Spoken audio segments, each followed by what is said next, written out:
Un troisième type de produit que vous pouvez faire en plus, c'est le produit, et j'utilise volontairement un terme qui peut sembler péjoratif parce qu'aujourd'hui c'est l'association que vous avez avec ce produit. C'est ce que j'appelle le produit déchet. C'est la sciure de bois et les pelures de tomates que vous créez aujourd'hui. Combien d'entre vous sont dans un secteur du type consulting ou coaching? Gardez la main levée. Est-ce que vous offrez, gardez la main levée si vous offrez une première consultation gratuite par exemple? D'accord? Ceux d'entre vous qui avaient un coût au moment où vous démarrez avec le client, comme la consultation gratuite, ou la première consultation une fois que le client a payé, où on fait une évaluation, vous avez maintenant, c'est un coût. D'accord? Le fait de faire cette consultation à quelqu'un qui ne vous a pas encore payé, c'est purement de la perte de temps s'il ne signe pas.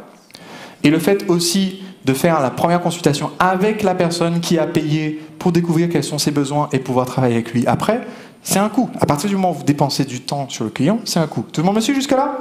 Ok. Donc, ça, c'est l'occasion de prendre ce coût, qui est donc comme la sciure, comme les pelures de tomates, et de se demander comment est-ce qu'on peut le rentabiliser.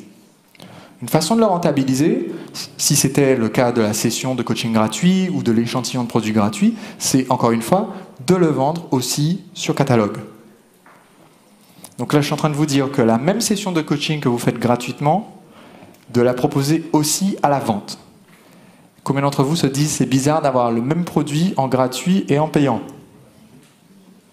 Il y a des gens qui vont préférer payer pour l'avoir. Est-ce que ça vous embête? Ouais. Certains d'entre vous, ça vous embête, hein. Ça vous embête vraiment. Moi, je vous dis pas au même client de regarder à la tête du client comment il est habillé, si vous lui dites que c'est gratuit, si vous dites que c'est payant. Je vous dis juste que si aujourd'hui vous faites une séance d'introduction ou de découverte qui est offerte, proposez quand même une séance à l'unité sur votre site internet qui soit payante, parce qu'à partir de maintenant, à chaque fois que vous allez l'offrir dans votre marketing, vous avez l'occasion de dire ça vaut tant. Parce que c'est vendu sur notre catalogue, sur notre site internet, à ce prix. Tout le monde m'a suivi jusque-là? Oui. Maintenant, la session qui est offerte pour les gens qui payent déjà. Donc, pour les consultants, c'est le premier consulting où on ne pose que des questions, on n'apporte aucune réponse, on est juste en train de noter pour comprendre le cas du client. Ça aussi, vous pouvez le rentabiliser.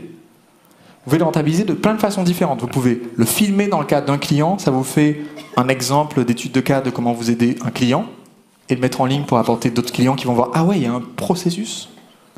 Vous pouvez prendre ce même enregistrement et le vendre. Donc vous pouvez utiliser les conseils que vous avez donnés dans un cas précis avec un client précis et en faire un produit de formation.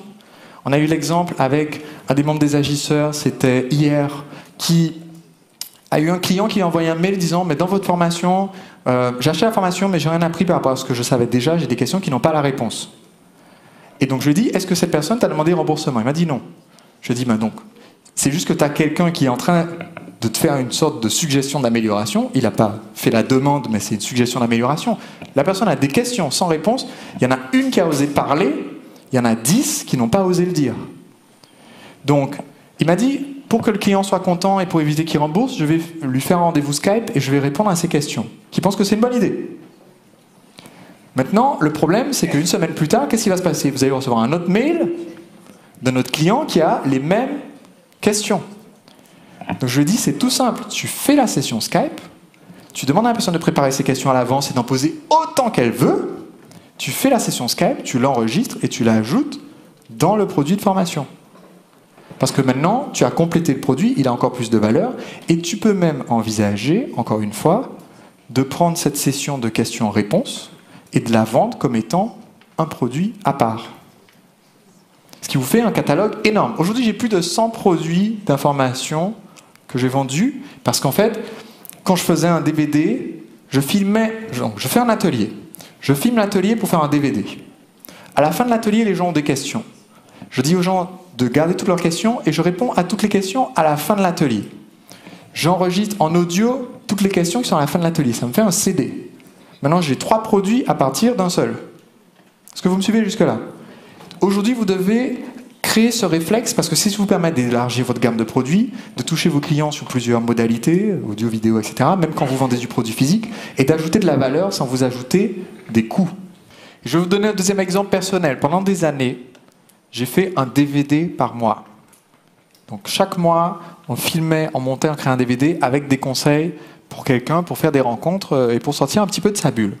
Donc au bout d'un moment, j'ai accumulé énormément de contenu que j'avais créé, mais au mois de janvier 2010, personne n'achète le DVD que j'ai fait, enfin très peu de personnes achètent le DVD de mars 2008. Est-ce que vous comprenez? C'est parce que le catalogue s'étend, donc les gens qui vont piocher sur un truc mensuel, par exemple un magazine, pour prendre le magazine d'il y a 2 ans, sont peu nombreux.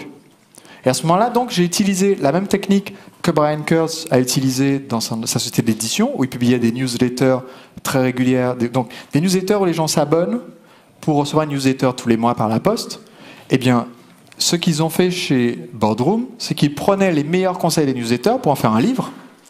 Et donc, la description du livre, quand vous le lisez en tant que prospect sur les astuces pour économiser de l'argent, quand vous lisez la liste, comment faire pour prendre l'avion sans avoir à payer un centime et faire en sorte que la compagnie aérienne soit ravie que vous soyez là, comment faire pour avoir 2 nuits de chambre d'hôtel pour le prix d'une et en plus ce petit déjeuner gratuit. Combien d'entre vous pensent que ça peut être accrocheur comme... Mais tout ça, c'était à chaque fois issu d'un article différent sur plein de thématiques différentes, mais ils ont rassemblé tout ça dans un livre qui lui-même est devenu un énorme générateur de revenus pour l'entreprise. Parce que le livre, lui, peut se vendre toute l'année, c'est pas un épisode daté. Donc je me suis dit que j'allais faire la même chose. Donc en fait, j'ai pioché dans tout ce que j'avais fait comme DVD mensuel auparavant, qui existait déjà, et j'ai pris toutes les techniques les plus basiques en matière de séduction.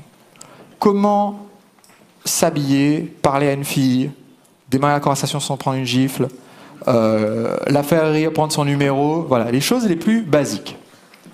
Et j'ai donc appelé le DVD technique... Non, pas technique de base. Pourquoi est-ce que j'appelle pas le DVD technique de base? Ça intéresse personne. Donc j'ai expliqué dans la vidéo que dans n'importe quelle discipline, c'est particulièrement vrai dans les arts martiaux, le grand maître, celui qui est au niveau de maîtrise, c'est celui qui maîtrise les bases. C'est pas celui qui s'est donné 10 000 coups de pied, qu'il a essayé une fois, c'est celui qui sait faire un coup de pied et qui l'a pratiqué 10 000 fois. Donc, j'ai appelé le DVD « Technique avancée de séduction ». Et j'explique dans le message de vente, c'est pas genre je regarde le DVD et je vais être choqué. J'explique dans le message, dans ce DVD, vous allez apprendre exactement comment est-ce qu'on fait pour démarrer une conversation avec quelqu'un qui ne nous connaît pas et ne jamais se prendre un vent. C'est une base. Mais si on maîtrise cette base-là, notre vie sentimentale en tant qu'ex-garçon timide est bien meilleure que si on essaie d'apprendre la technique de kung-fu de la séduction. Non.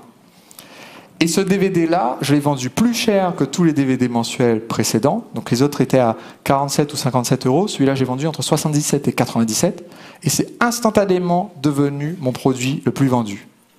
En réutilisant des choses que j'avais déjà faites. Tout ce que j'ai fait, c'est changer la couverture en rassemblant des bouts d'épisodes précédents.